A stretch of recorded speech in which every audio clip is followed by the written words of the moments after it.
Get ready for another showbiz updates natin namin sa inyo this Tuesday morning. Una rito, Game of Thrones actor Ian Glenn kabilang sa historical film na Kazan. Opisyal ng bahagi ng cast ng historical biopic na Kazan ang Game of Thrones actor na si Ian. Sa isang social media post, ipinakilala ang cast at crew na nasabing pelikula na kinabibilangan nga ni Glenn na present sa kanilang script reading.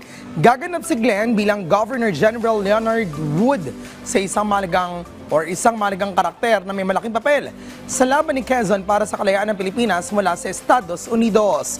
Ayon naman kay Direk Gerald Tarog, ang direktor at co-writer ng pelikula, inaasahang mas maging kabang-abang ito dahil sa pagkakasama kay Glenn na pagbibidahan ni Jericho Rosales na siyang gaganap bilang Manuel L. Quezon.